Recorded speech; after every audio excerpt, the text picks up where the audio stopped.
Hey everyone, it's Frog Slicer. This is a deck I've been cooking for a really long time. I'm actually still not finished with it, but I think it's time to just go ahead and share it with everyone.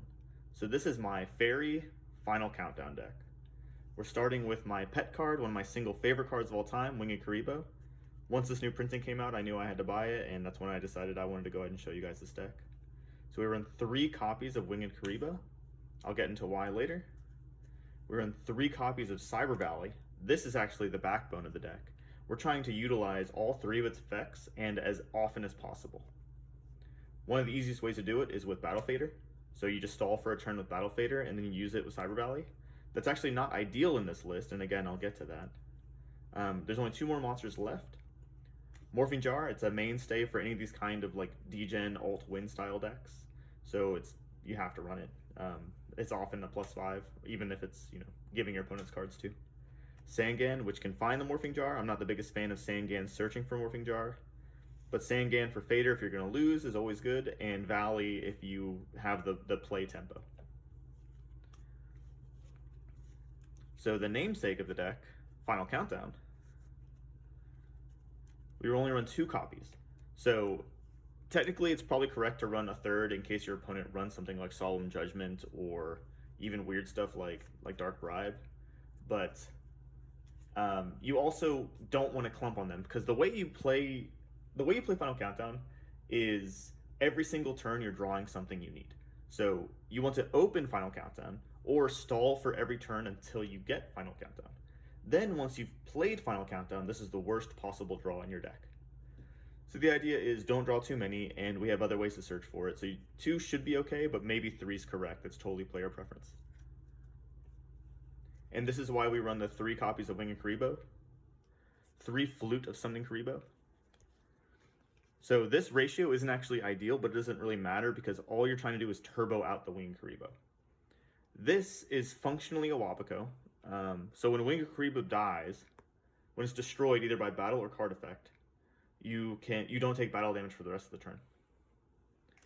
Flute of Summoning Kuriboh lets you special summon a Winged Kuriboh from your deck to your hand, from your deck to the field. You can also add it to your hand.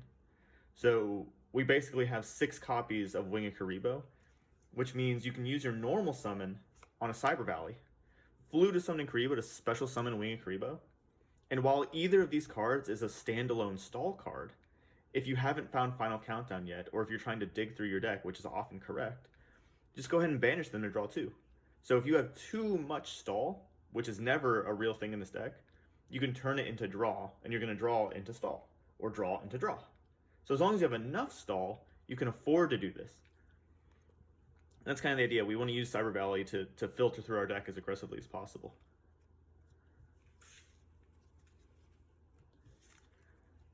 Gold Sark is absolutely overpowered in stall decks. So this is basically just search your deck for anything, because you can just stall for the turn. So often this is going to get a Final Countdown. If it hasn't, then you're going to get something like Cyber Valley probably, or maybe Morphing Jar if you're feeling like you can resolve it. I run a 1 of Light of Redemption because we're going all in on Cyber Valley. So once you've resolved a Cyber Valley, then you want to use your Light of Redemption, so you basically have a 4th copy. Which in theory, this is a combo as well. You can Gold Sark and Light of Redemption to target it back. If you don't know, Light of Redemption says you can add a light monster that's banished to your hand. 1 for 1, because again, I'm trying to get Cyber Valley out. We don't mind getting rid of excess monsters, and again, Flute of Summoning Kuriboh can get excess Winged Kuribohs either out of your hand, so you can use Winged Kuriboh to get another one if you drew one.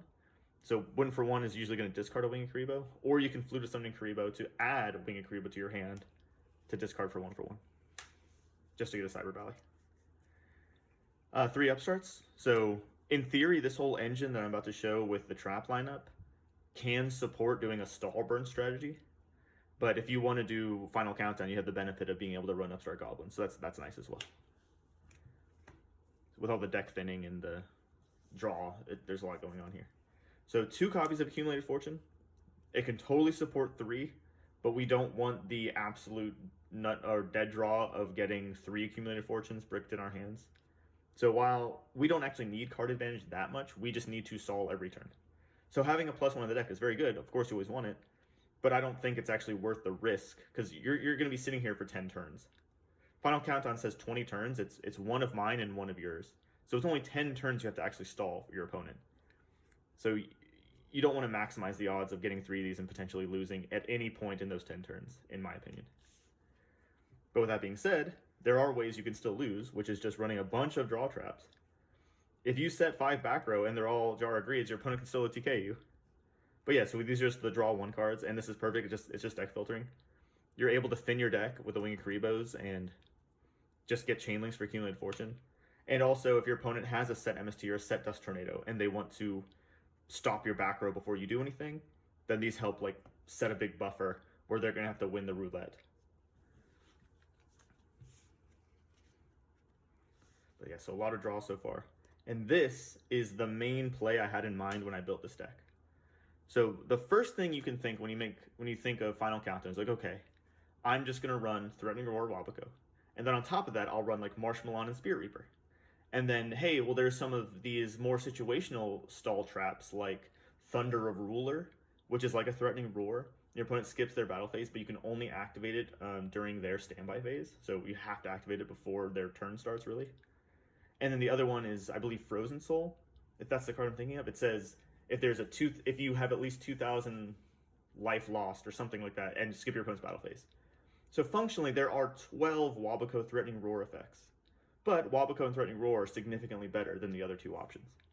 So in my mind, instead of running Thunder of Ruler and Frozen Soul, I run these 2. So I do Flute of Summoning Kuriboh, which is functionally a Waboco, as long as they don't have Piercing or like an Aaron or something. You can get a Winged Kuriboh and this stalls for the turn. When you do that, it's used up, it's not your deck anymore, so that's good, it thins your deck for the draw cards. But also, you can use this card paired with the Valley, like I said earlier, and then you draw the 2 cards. Like I said, you're drawing 2. You're choosing to use your stall for draw instead. You're using 2 stall cards for draw instead. When you do that, you are setting up for Miraculous Descent.